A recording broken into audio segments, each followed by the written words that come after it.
Сәлем баршаға, менің арнама қош келдіңіздер. Бүгін біз осы физикадағы механика тарауынан керемет бір есепті талдайтын боламыз. Бұл бізде блоктарға қатысты есеп. Бұл олимпиадаға дайындаламын дейтін түлекке, жалпы талапкерге өте пайдалы есеп болады деген үміттемін. Кеттік. Бізде мына есепте бір жылжымайтын блок орналасқан, ең төбесінде міне. Және екі жылжымалы блок орналасқан. Біз білеміз, жылжымайтын блок күштен ұтыс бермейді, бірақ бағытын өзгертеді. Ал жылжымалы блок ол күштен ұтыс береді. Көбіне 2 есе ұтыс береді деп айтамыз. Сәйкесінде екі жылжымалы блок 4 есе ұтыс береді. Кеттік. Бірінші бұндай есептер не істейміз? Бізге берілген дүние, массалары берілген жүктер, олар түсінікті. Және бізге мына блоктың массасы берілмеген екен, біздің бағытымызға орай. Және жіптер созылмайды, жіптер өз ұзындығын сақтайды. Үйкеліс күші жоқ. Және бізге табу керек, бұл бізде төртінші жүктің несі? Өдеуі. А4. Бұндай есептер шығару барысында біз не істейміз? Бірінші күштердің бағытын саламыз. Кеттік. Төмен қарай қандай күш бағытталған? Солар салып шығайық. Мысалы, мына төртінші жүк үшін бізде М4G, және жоғары қарай қандай күш? Бізде керілу күші, жіп болған себепті. Біз төмен қарай оң деп аламыз, төмен қарай оң деп аламыз. Сол үшін бізде бірінші М4G жазылады күштер. М4G азайтылған Т, және бұда үдеу болған себепті бұл Ньютонның екінші заңы, М4. М4 және А4. М4 және А4. Мына жерде қандай күш бар? Сол жаққа қарастырайық. Т дейтін күш бар, керілу күші, және төмен қарай қандай күштер бар? Т1 және Т1. Неге Т1? Себебі бұл жерде жіптер басқа жіптер. Кеттік. Сонда бізде қалай болады? Астына екеуі Т1 қосу Т1 тең Т. Сонда бізде Т1 Т-ға қарағанда екі есе не? Аз екен. Біріншісі мынау. Бұл екіншісіне жатпайды. Бізде блоктың массасы болмаған себепті біз блоктың үдеуін қарастырмайды екенбіз. Кеттік. Екінші бізде мынау қалай? Төмен қарай М3G және жоғары қарай қандай күш? Т1. Бұл Ньютонның үшінші заңы бойынша күштер қарама-қарсы бағытта, бірақ модульдері, яғни мәндері тең. Кеттік. М3G азайтылған Т1 бізде қаншаға тең? Т бөлінген 2-ге тең. Тең М3А3. Бұл біздің нешінші теңдеуіміз? Екінші теңдеуіміз болып табылады. Енді көкпен салайық. Бізде мына үшінші блок. Үшінші блокта төмен қарай қандай күш әсер етеді? Т2 дейік. Мына жақта да Т2 болсын. Және төмен қарай М1G ауырлық күші. Төмен қарай М2G. Кеттік. М2G азайтылған Т2. Т2 жоғары қараған себепті. М2А2. Бұл бізде үшінші теңдеуіміз. Төртінші теңдеуіміз дәл осылай. М1G азайтылған Т2 тең М1А1. Бірақ қарайық, бұл бізде төртінші. Бізде Т2 қалай? Т2 ол бізде Т1-ге тең ғой. Онда бұлай болады. Т2 қосу Т2 тең Т1. Бізде ол 2 Т2 болады. Мына жерде Т1-дің орнына біз Т бөлінген 2-ні қойсақ болады.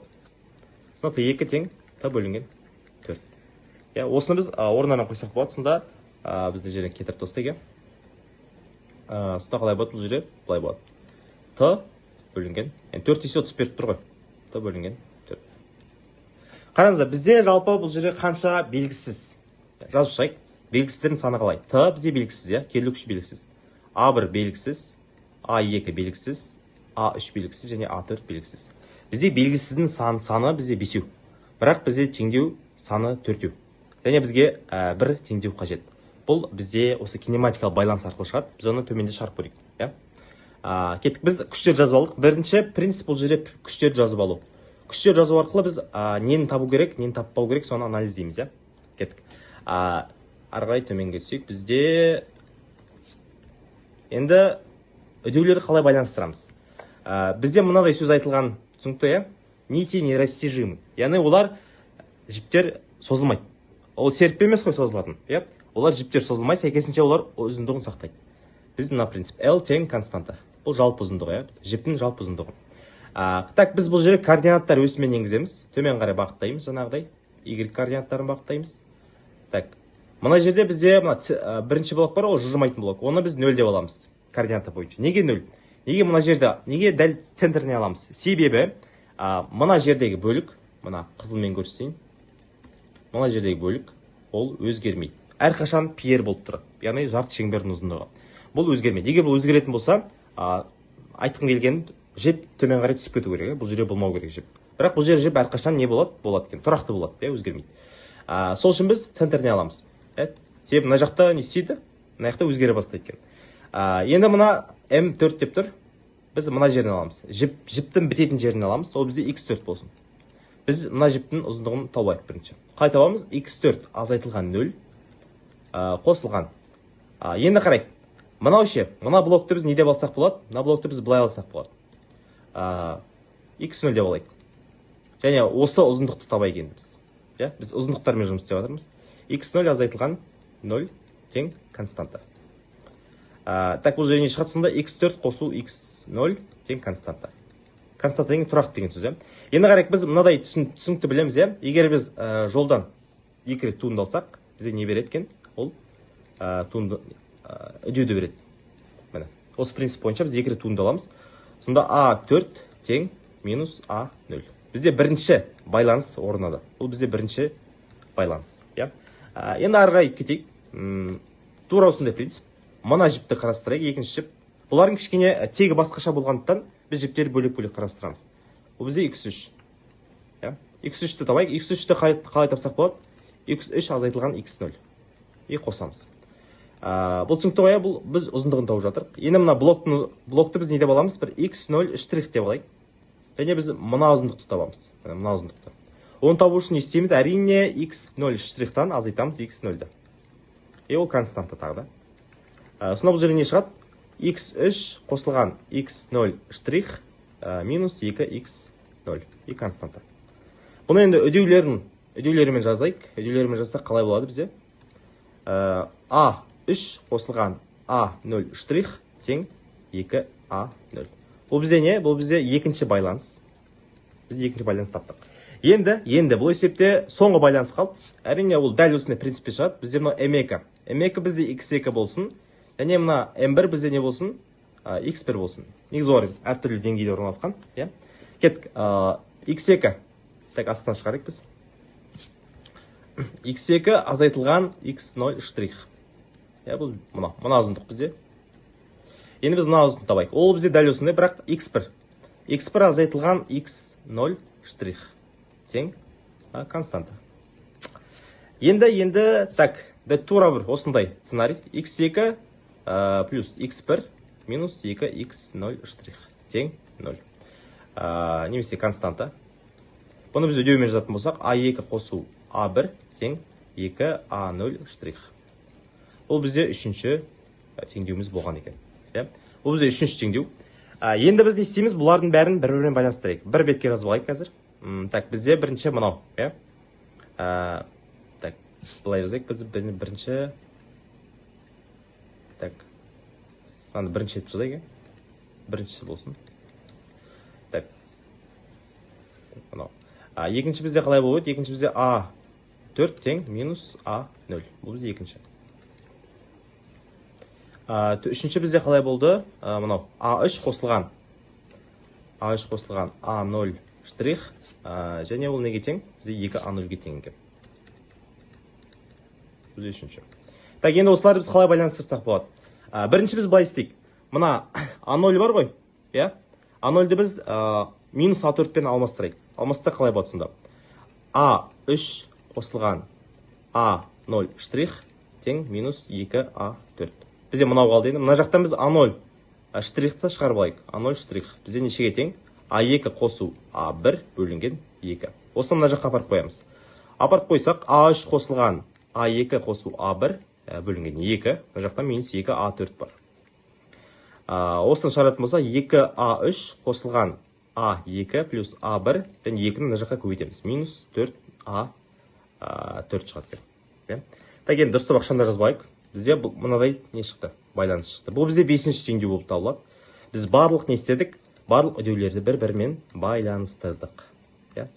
Енді қараңыздар, менде жаңағы есептерде қалай болды?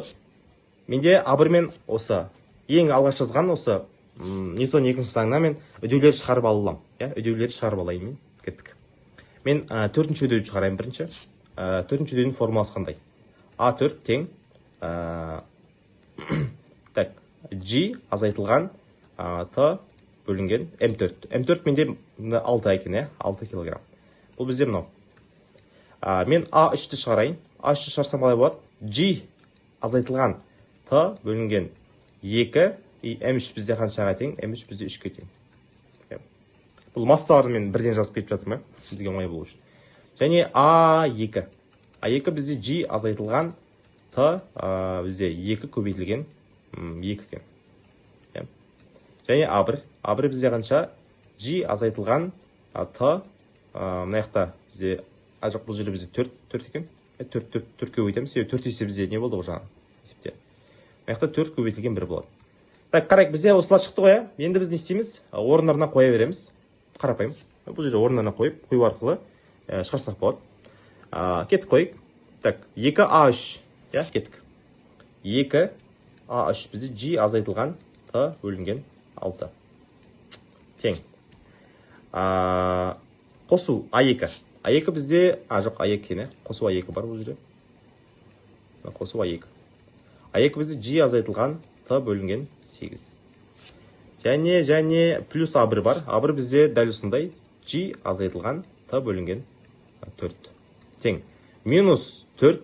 А4 дейсіз салайын. А4-ті орнына салайын. G азайтылған Т бөлінген 6 екен. Осылар есептегенде қалай болады? Мына жерде 2G, G және қанша болады? Бұл жерде 4G болады. 4G болады, мына жақта қалай болады? Мына жақта бізде Т-ларды бөлек жинайық. Так, бұл жерде бізде 8G болады. Жалпы G-лардың бәрін жинақтасақ. Және бізде мына жақта бізде 2 Т, мына жақта 3 плюс Т бөлінген 3 болды, және Т бөлінген 8 болды, Т бөлінген 4 болды. Бұл жерде ортақ бөлім бізде мынау бізде қанша болады? 8G тең. Бұлар Т болады да, жай ғана. Т болады. Т тең плюс Т бөлінген 8 плюс Т бөлінген 4. Ортақ бөлім 8. Мына жақта 1 болады, мына жақта 2 болады. Сонда бұл жерде 8 қосу 1. Бізде қанша? Бізде 9, 9-ға 2, бізде 11. Кеттік. 8G көбейту 8. Бөлеміз оны 11-ге. Бұл жақта Т шықты бізде. Сонда бізде қанша шықты? Т 64. G бөлінген 11 болды. Бұл бізде Т. Енді біз А4-ті табайық. А4-ті табу үшін жай ғана біз орнына не істейміз? Қоя салып кетеміз. А4 тең G азайтылған Т бөлінген 6. G азайтылған 64. G 11-ге 6 көбейтсек бізде қанша болады? 66. 66-ны енді G-ге көбейтейік. 66 G азайтты 64 G бөлінген 66. Қанша болады? Бұл жерде 2G бөлінген 66 болды, немесе G бөлінген 33. Бізде жауабысында қалай болды? G бөлінген 33 метр секунд квадрат. Бұл бізде А4. Яғни біз бізде керілу күшін табу арқылы не істейміз? Басқа үдеулер табуға болады екен. Бұны жауаппен тексерейік. Бізде бұл 3800 деген кітаптан жауабы G бөлінген 33, 0,3 метр секунд квадрат екен. Жауап бізде сәйкес келіп тұр. 2552 есеп. Міне осында қарапайым шығару жолымен бірінші есепті бізге бөлу керек. Кішкентай детальдарға бөлу керек. Сол арқылы біз есептей аламыз. Бірінші Ньютон заңдарын жаздық. Одан кейін осы кинематикалық байланысты орнаттық. Осылай біз не істедік? Шығара алдық екен. Видео ұнаса лайк басып қойып және достарымызбен бөлісейік. Осындай пайдалы контентті бірге тұтынып отырайық. Егер пайдам тисе, қуаныштымын. Сау саламатта болыңыздар.